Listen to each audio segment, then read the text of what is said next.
नेताओं से जरूर पूछिए कि हमारे बच्चों के विकास के लिए स्कूल की क्या व्यवस्था आपने की, रोजगार धंधा संसाधन की क्या व्यवस्था आपने की, इसके लिए कितनी नीतियों पर आप लोकसभा विधानसभाओं में चर्चा करते हैं, अस्पताल की हालत कैसी है उसके लिए आप क्या करते हैं, इसके लिए कितना, जहां से नीतियां बनती है वहां आप कितनी बार चर्चा आपने किया, आपका प्रयास वहां कैसा रहा, उससे हमको उन सारी बातों से हमें जानकारी दीजिए।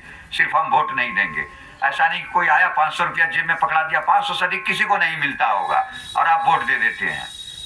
तो केंद्र सरकार का कोई भी नुमाइंदा कोई भी वोट मांगने आए, पूछे कि भाई देश में जाति जनगणना पर आपकी क्या राय है, आपकी सरकार की क्या राय है।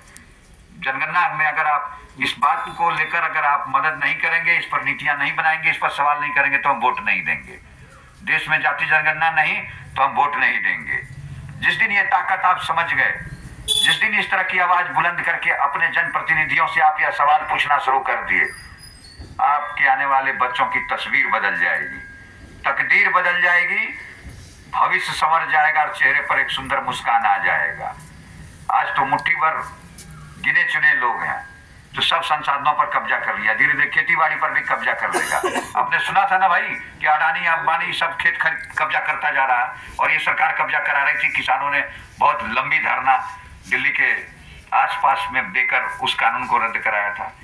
तो सब मतलब आप जो आजादी वर्षों के संघर्ष के बाद जो स्वतंत्रता सेनानियों में महान आंदोलनकारियों ने लड़के अपने जान कुर्बान करके जो आजादी आप लोगों को दिलाई, वो धीरे धीरे गुलाम की ओर हो जाएगा। धीरे धीरे आप सब गुलाम हो जाएंगे। और जब मैं इस वैशाली संसदीय क्षेत्र में इस कार्यक्रम को लेकर आया और जब मैं गांव गांव घूमने लगा, आप जैसे तमाम भाइयों से बात करने लगा, आज मैं फेस टू फेस इसलिए आंख से आंख मिला के बात करने आया हूं क्योंकि मैंने संकल्प लिया है कि संसदीय क्षेत्र में 1 लाख लोगों से हम बात करेंगे और हम लोग उसकी संख्या बढ़ती जा रही है। 10,000 से अधिक लोगों से हम लोग अब तक बात कर चुके और उसको समझाने की बात करेंगे, उसको कहने की बात करेंगे, सच्चाई बताने की बात करेंगे।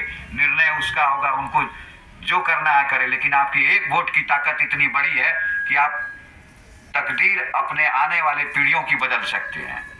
वोट का ईमान बहुत बड़ा होता है। वोट को आप बहुत सोच समझ करते हैं। लड़की की शादी करते हैं 10 बार छानबीन करते हैं, 20 लोगों से पता लगाते हैं, लेकिन जब वोट देने की बारी आती है तो गुमराह हो जाते हैं। तो जिस तरह से लड़की की संबंध बनाते हैं उससे बड़ा काम है वोट की। तो वोट देते समय आप जरूर विचार कीजिए कि कौन अच्छा है, कौन अच्छा नहीं है, कौन हमारे लिए कुछ करने की बात कर रहा है या ठग के जाने की बात कर रहा है। सिर्फ सवाल पूछिए, जनप्रतिनिधि भागने लगेगा। जो कच्चा होगा वो भागेगा, जो अच्छा होगा आपके साथ कदम से कदम मिला के चलने का संकल्प लेगा, उसको मौका दीजिए। अगर 5 साल वो भी नहीं करता है, आपके सवाल को खड़ा करके नीतियों के निर्धारण के लिए लड़ाई नहीं लड़ता है, तो उसको भी बदल दीजिए, चाहे वो कोई भी हो। तो मैं यहाँ आया तो देखा यहाँ के गरीब गुरबे बड़े गुलाम हैं एकदम। वैशाली की धरती एकदम गुलामों के गुलामी के अंदर जकड़ी हुई है।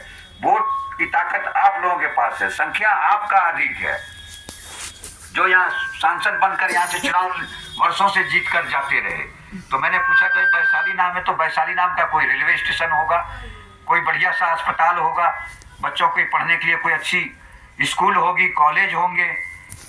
तो मैं पूरा इस क्षेत्र को घूम गया। आज घूमते हुए 29 जुलाई से लगातार हम गांव-गांव जा रहे हैं। आज आपके बीच आया, हमें ना तो अच्छा अस्पताल मिला, ना तो हमें कोई अच्छी स्कूल कॉलेज मिली, ना वैशाली रेलवे स्टेशन टाइप का कोई ऐसा जगह मिला, और न आपके रोजगार धंधों के लिए कल कारखानों का या कोई जो पारंपरिक चीजें जो पहले से चल रही थी वो सब भी मुझे कहीं नजर नहीं आई। तो मैंने कहा भाई वोट तो बहुत बड़ी बल थोक में लेके लोग चले जा रहे हैं, तो आप अपनी ताकत को पहचानिए, आप अपनी गुलामी की जंजीर को खुद तोड़िए और सवाल खड़ा करना सिर्फ शुरू कर दीजिए कि मैं आपको वोट तो दूंगा, लेकिन मैं आपको वोट क्यों दूंगा यह पहले नेताजी आप बताइए। क्या आप बात करने के लिए दीजिएगा मौका। क्या आप जाति आधारित जनगणना पर बड़े लेवल पर आप सवाल खड़ा करेंगे? वर्तमान सांसद जो भी हो आपके, उनसे भी सवाल कीजिए कि क्या आपने संसद में कितनी बार हमारे विकास के लिए जो नीतियां बनती है उस पर आपने सवाल खड़ा किया, और नहीं खड़ा किया तो हमारे लिए नीतियां जब रहेंगी नहीं, नीतियां बनेंगी नहीं, भाई नीति नहीं होगा तो आपको लाभ कैसे मिलेगा।